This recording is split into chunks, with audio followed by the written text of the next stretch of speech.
यही है भाई दिव्या भारती जी का बचपन वाला घर, जहाँ पर वो अपनी मम्मी डैडी और अपने भाई कुणाल भारती जी के साथ रहा करती थी। अभी हम जहाँ पर मौजूद हैं, हमारे पीछे एक गेट देख रहे हैं। इसी गेट के रास्ते से दिव्या भारती जी की अंतिम विदाई हुई थी। ये है इस बिल्डिंग का मेन गेट हमारे पीछे वाला, और ये है नीचे का गार्डन जहाँ पर वो खेला करती थी। नमस्कार दोस्तों, स्वागत है आप सभी का आपके अपने यूट्यूब चैनल प्रिंस के ब्लॉग्स में। दोस्तों, आज की इस वीडियो में हम आप सभी लोगों को दिखाने वाले हैं 90 दशक की सबसे खूबसूरत अभिनेत्री दिव्या भारती जी का बचपन वाला घर। जी हाँ दोस्तों, जिस घर में वो अपने भाई कुणाल भारती जी के साथ और अपने मम्मी डैडी जी के साथ रहती थी, जिस घर से उनकी अंतिम यात्रा निकाली गई थी, उनका बचपन वाला घर मुंबई में कहाँ पर है, कैसा है, सारी चीज़ें इस वीडियो में हम आपको दिखाने वाले हैं। तो आप लोग इस वीडियो में लास्ट तक बने रहिएगा। दोस्तों, अभी हम मौजूद हैं मुंबई के जुहू में, और हमारे सामने आपको एक बिल्डिंग नज़र आ रही होगी। इस बिल्डिंग का नाम है अर्चना कुटीर। आप लोग देख रहे होंगे, एक गेट इधर है, एक गेट उधर है, और ये 5 मंजिल की आलीशान सी बिल्डिंग है भाई। और इसके बगल में है जुहू का स्पोर्ट्स क्लब जिमखाना, जहाँ पे वो अपने भाई के साथ कुणाल भारती जी के साथ स्पोर्ट्स क्लब जाया करती थी। और इसी बिल्डिंग के 5वें मंजिल पे ये अपने पूरे परिवार के साथ रहती थी भाई। आज के टाइम में देखो वहाँ पर ऊपर वाला फ्लैट कैसा दिख रहा है, तो यही उनका बचपन वाला घर है, जो मैं आपको अच्छे से पूरा हाउस टूर करके दिखाने वाला हूँ। और 5 अप्रैल 1993 को उनकी अंतिम यात्रा इसी गेट के रास्ते से निकाली गई थी। तो भाई, बहुत सारे लोग लगातार कमेंट कर रहे थे कि उनका बचपन वाला घर दिखाइए। तो आज की इस वीडियो में हम आपको उनके बचपन वाले घर का पूरा हाउस टूर कराने वाले हैं, साथ में उनसे जुड़ी जो रहस्यमयी बातें हैं वो भी बताने वाले हैं। तो आप लोग इस वीडियो में लास्ट तक बने रहिएगा। चलिए दोस्तों, वीडियो को करते हैं स्टार्ट। चलिए भाई, उनके घर के सामने चलते हैं और नज़दीक से आपको उनके घर का पूरा हाउस टूर कराते हैं। यही ऊपर वाला फ्लैट हमारी दिव्या भारती जी का था, जहाँ पे उनका पूरा बचपन बीता है भाई। और देखिए, अभी हम लोग उनके घर के जस्ट सामने आ गए हैं, और ये वही गार्डन एरिया है जहाँ पे वो अपने परिवार के साथ खेला करती थी, इस बिल्डिंग में रहा करती थी। यहाँ से उनकी पूरी बचपन की यादें जुड़ी हैं। गाइज, अभी हम जहाँ पर मौजूद हैं, हमारे पीछे एक गेट देख रहे हैं। इसी गेट के रास्ते से दिव्या भारती जी की अंतिम विदाई हुई थी। इसी रास्ते से लोग निकले थे, और पूरा भाई यहाँ पर क्राउड ही क्राउड लग चुका था। तो अभी हम लोग उसी बिल्डिंग के सामने हैं जहाँ पे उनका बचपन वाला घर था, जहाँ पे वो अपने भाई कुणाल भारती जी के साथ, अपने मम्मी डैडी जी के साथ रहा करती थी, जहाँ पर वो बचपन के समय में खेला करती थी। और इसी जगह से उन्होंने अपने फिल्मी करियर की शुरुआत भी की थी भाई।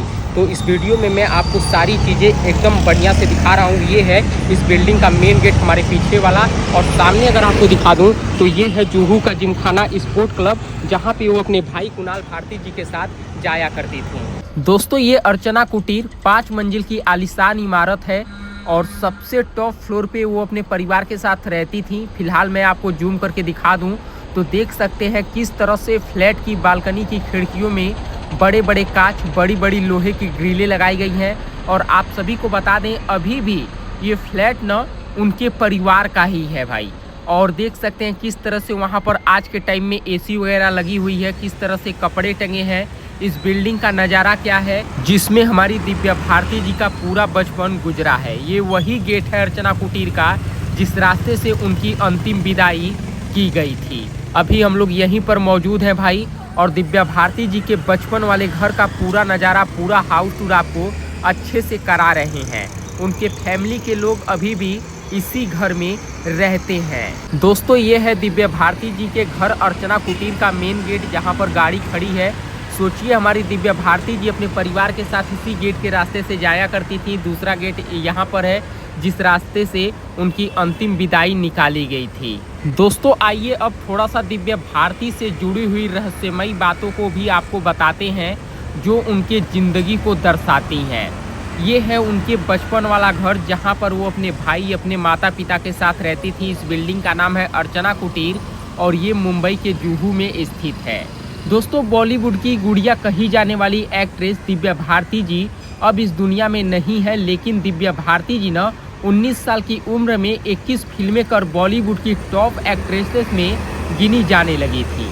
18 साल की उम्र में शादी कर उन्होंने ना सबको चौंका दिया था, मगर एक हादसे में 1993 में उनकी मौत हो गई। उनकी मौत के बाद कई थ्योरी सामने आई। किसी ने उनकी मौत को मर्डर बताया, तो किसी ने सुसाइड, लेकिन आज भी यह गुत्थी सुलझ नहीं पाई। दोस्तों आप सभी को बता दें कि दिव्या भारती जी का जन्म 25 फरवरी 1974 को मुंबई में ओम प्रकाश भारती और मीता भारती के घर हुआ था।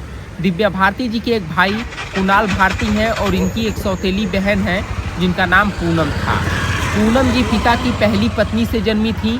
दिव्या जी बचपन से ही इतनी चुलबुली थी कि सभी बच्चों से एकदम अलग नजर आती थी। वो बिल्कुल गुड़िया जैसी दिखती थी। एक बार तो रियल में एक शख्स ने उन्हें गुड़िया समझ लिया था। दरअसल एक बार उनकी मां ने दिव्या जी को कार के बोनट पर बैठा दिया और कार में सामान रखने लगी। तभी बगल से गुजरे एक आदमी ने पूछा कि उन्होंने बोनट पर बैठी गुड़िया कहाँ से ली है। तब उनकी मां ने हंसते हुए जवाब दिया कि वो गुड़िया नहीं बल्कि उनकी बेटी दिव्या है। आप सभी को बता दें कि पढ़ाई की बात करें तो दिव्या जी इसमें बिल्कुल कमज़ोर थी। जैसे तैसे करके वह पास हो जाती थी। यही एक बड़ी वजह रही है कि उन्होंने पढ़ाई छोड़ दी, एक्टिंग में आने का फैसला किया। हालांकि हिंदी, मराठी और इंग्लिश भाषा पर उनकी पकड़ बहुत अच्छी थी। आप सभी को बता दें कि जब दिव्या भारती जी 14 साल की थी ना, तो उन्हें फिल्म मेकर नंदू तोलानी ने फिल्म गुनाहों के देवता ऑफर की थी। इस फिल्म से वो फिल्मों में एंट्री लेने वाली थी, लेकिन उनके पिता ने उम्र का हवाला देकर मना कर दिया। बाद में उनकी जगह संगीता बिजलानी को कास्ट किया गया। इसके बाद कुछ ही दिन बीते थे कि एक दिन वीडियो लाइब्रेरी में गोविंदा के भाई कीर्ति कुमार की नज़र दिव्या पर पड़ी। दिव्या को देखते ही वह उनकी खूबसूरती पर मोहित हो गए। फिर कीर्ति कुमार ने उन्हें फिल्म राधा का संगम में गोविंदा के साथ कास्ट करने का मन बना लिया। और इतना ही नहीं, पढ़ाई से छुटकारा पाने के लिए दिव्या भारती ने परिवार को मनाया और फिल्म साइन कर ली। इसके लिए उन्होंने महीनों तक डांस और एक्टिंग क्लासेज भी ली, लेकिन आखिरी समय में उनकी जगह जूही चावला को साइन किया गया।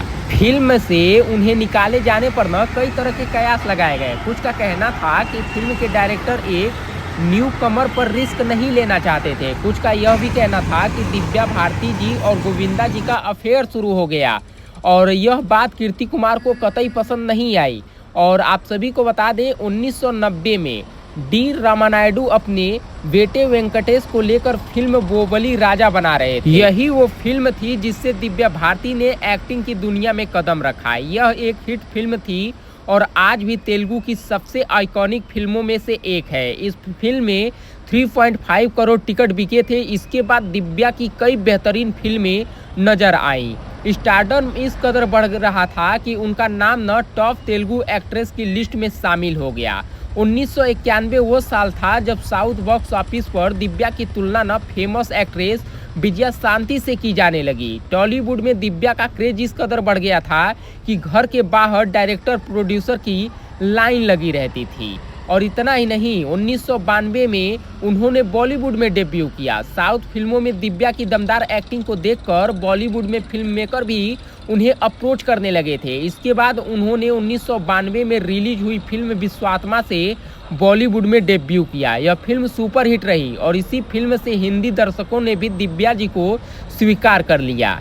इस फिल्म के रिलीज के एक हफ्ते बाद ही दिव्या जी ने दूसरी फिल्म दिल का क्या कसूर रिलीज हुई। हालांकि यह फ्लॉप रही।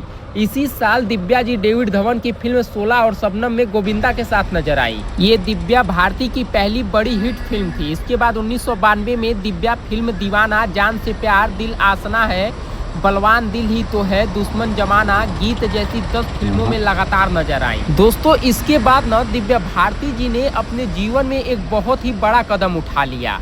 फिल्म 16 और शबनम के सेट पर ही दिव्या जी की पर्सनल लाइफ में बड़ा टर्निंग पॉइंट आया। इसी फिल्म के सेट पर यंग प्रोड्यूसर साजिद नाडीवाला गोविंदा से मिलने आए थे। तभी उनकी नज़र दिव्या भारती पर पड़ी, जिसे देखते ही उन्हें पहली नज़र का प्यार हो गया। बिना वक्त गवाए साजिद नाडीवाला ने दिव्या जी को शादी के लिए प्रपोज कर दिया। उन्होंने भी साजिद नाडीवाला का यह प्रपोजल खुशी खुशी अपना लिया। दिव्या जी को डर था कि उनके पेरेंट्स इस रिश्ते के लिए हामी नहीं भरेंगे। ऐसे में दोनों ने 10 मई 1992 को घर में ही कुछ दोस्तों की मौजूदगी में निकाह कर लिया। मुंबई की तुलसी अपार्टमेंट बिल्डिंग में हुई इस शादी में सिर्फ दिव्या जी की हेयर ड्रेसर दोस्त संध्या का पति काजी शामिल हुए थे। साजिद से शादी करने से पहले दिव्या भारती ने इस्लाम कबूल कर अपना नाम सना रख लिया। उसके बाद 1993 आने तक 21 फिल्में उन्होंने पूरा कर लिया था और दिव्या भारती बॉलीवुड की टॉप एक्ट्रेसेस में गिनी जाने लगी थी, लेकिन किस्मत को कुछ और ही मंजूर था। 5 अप्रैल 1993 को दिव्या भारती हैदराबाद से मुंबई दोपहर बाद लौटी थी और उसी दिन उन्होंने फ्लैट की डील को फाइनल किया था। इस डील से वो बेहद खुश थी क्योंकि उस समय वह वर्सोवा के तुलसी अपार्टमेंट के 5वें फ्लोर पर किराए के फ्लैट में रहती थी, जिसे उनके पति साजिद नाडीवाला ने उन्हें दिलाया था। घर की डील हो जाने की वजह से वो बेहद खुश थी, इसलिए उन्होंने अपने अगले शूटिंग को टाल दिया। तभी शाम को अचानक उनके पास फैशन डिजाइनर नीता लुल्ला का कॉल आया कि वो एक फिल्म आंदोलन की ड्रेस को फाइनल करने के लिए उनसे मिलना चाहती हैं। दिव्या और नीता बहुत अच्छी दोस्त थी और उन्होंने कई सारी फिल्मों में दिव्या की ड्रेस को डिजाइन भी किया था। इधर बैठे तीनों एक ही रूम में आराम से बात कर रहे थे। देखते ही देखते रात के 11:30 बज गए। तभी दिव्या भारती उठकर किचन में गईं और वहां पर 12 इंच की खिड़की पर बैठने की कोशिश करने लगी। तभी अचानक वो 5वें मंजिल से नीचे गिर गईं और जैसे ही गिरी न, उनकी नौकरानी तेज तेज चिल्लाने लगी। तभी ड्राइंग रूम में बैठे नीता और श्याम भी भागकर नीचे गए। इसके बाद दिव्या भारती को कपूर हॉस्पिटल ले जाया गया। अस्पताल ले जाते वक्त वो जिंदा थी, लेकिन वहां पहुंचने पर उन्हें मृत घोषित कर दिया गया। सबसे गौर करने वाली ये बात है कि उस समय खिड़कियों पर ग्रिल नहीं लगती थी। खिड़की के नीचे पार्किंग लॉन था जहां पर रोज गाड़ियां खड़ी रहती थीं, लेकिन उस दिन एक भी गाड़ी वहां खड़ी नहीं थी। और इसके बाद उनकी अंतिम विदाई इसी अर्चना कुटीर बिल्डिंग से निकाली गई। यहीं से उनका जनाजा निकला। 7 अप्रैल 1993 को दिव्या जी का अंतिम संस्कार मुंबई के विले पार्ले शमशान घाट में हुआ था। तो गाइस फाइनली इस वीडियो में मैंने आपको दिव्या भारती जी के बचपन वाले घर का पूरा हाउस टूर करा दिया है, जिस घर में वो अपने मम्मी डैडी अपने पूरे परिवार के साथ रहती थी, जिस घर से उनकी अंतिम यात्रा निकाली गई थी। उनकी सारी चीज़ें जो भी थी मैंने आपको बताई भी हैं, सारी चीज़ें दिखाई भी हैं।